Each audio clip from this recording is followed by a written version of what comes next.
Do you understand why you're here? Not really, but I'm kind of getting used to that.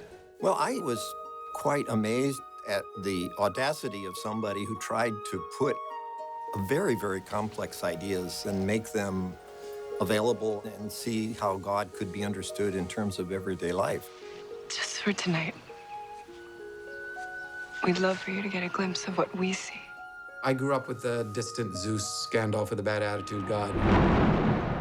Like a lot of us did. The shack. It's kind of my statement saying, I grew up thinking that that God exists, but I don't believe that God exists. I don't feel like this story comes with an agenda. That's why it's so powerful. God is a person. He can be known.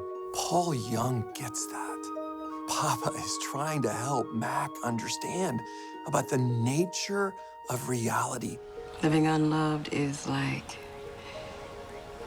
clipping a bird's wings. That's why you're here, Mackenzie. This is your flying lesson. What if there really was a God who really did love you? How would that change things? Every conversation that happened in the story was inviting Mack into that love and affection and causing him to know God as a reality that was endearing and a presence that he could begin to trust.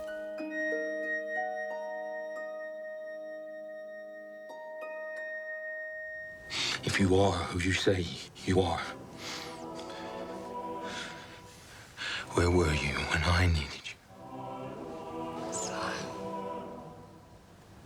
when all you see is your pain, you lose sight of me. There's an awful lot of theology that's underneath the framework of this story and its foundations. So part of my job was to try to say, how do we bring this to more a general audience that they're going to connect? And so there was one primary shift that's different from the book. In the book, Mack is more of a conflicted believer.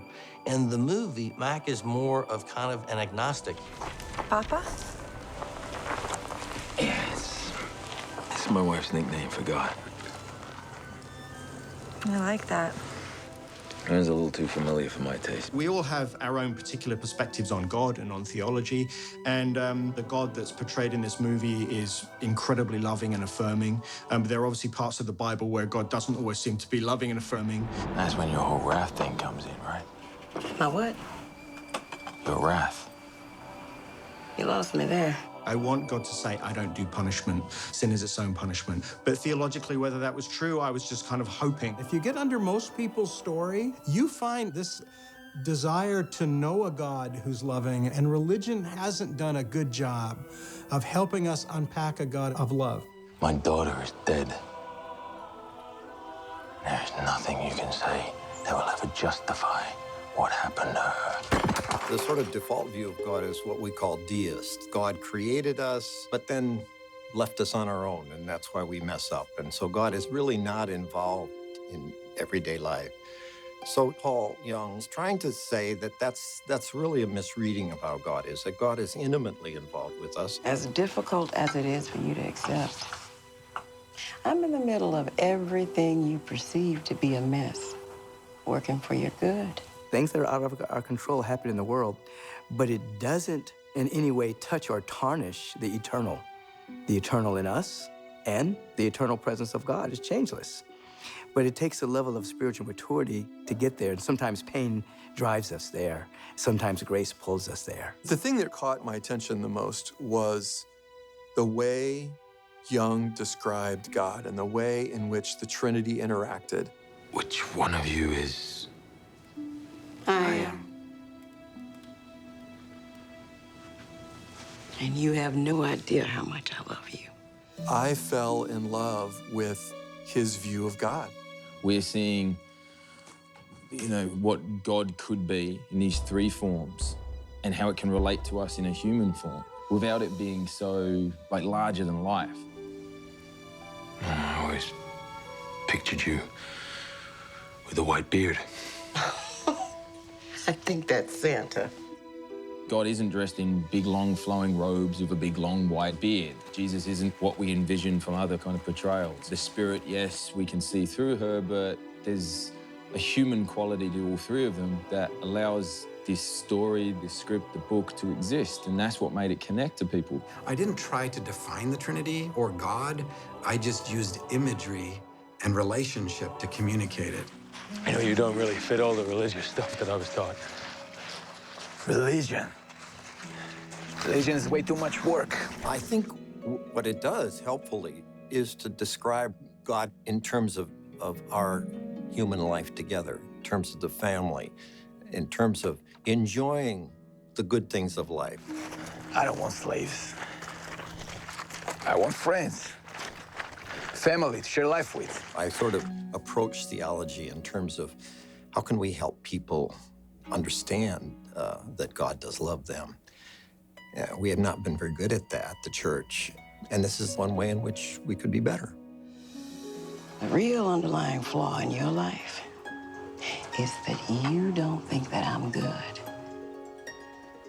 I am. And if you knew me and how much I love you,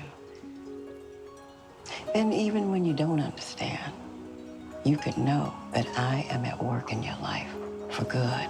A Christian theologian is going to study what does it mean to know God. That's a huge part of theology. The second part of theology is God's knowledge. What does God know? What insight about life and living and love and truth does God reveal to us as knowledge? What I think Paul Young is trying to do is to underline the fact that God is already a part of our lives and that God is already in conversation with us. Love is meant to exist within a relationship, Mack. That's all we want to have with you. Even if you can't see it, you are in the center of our love and purpose. So that gets to be part of the problem with our sense of God, that if God were really a part of my life, then I wouldn't be in control. But the point is, God's love of us, what God wants for us, is non-competitive with what we want for ourselves. The principles of forgiveness and love and self-reflection, those are universal. They're all over the world. They'll help anybody. I believe you. Paul Young has written this book that describes God's heart for humanity, now and forever. I feel like I have a different, even more inspiring view of God than even I had before. And I hope that it has a positive effect on other people. The humanity of it resonates. It surprised me. People from very diverse cultural, religious, political, all the boundaries came down because it gave them a language to have a conversation about God in a way that they had never had for a lot of people. And it validated their great sadnesses. It says, you know what? Your tears actually matter. It does a body good to let the healing waters flow. Those are your tears, Mackenzie. We've been collecting them for a long time. This is why we need artists to give us an image, to use their imagination of what's good and beautiful, and then draw us out of our systems to see what might be beyond the horizon of what we've previously thought about an infinite God in our finite minds. And that's how we grow and learn. And Paul Young has done, in my view, an excellent job of that.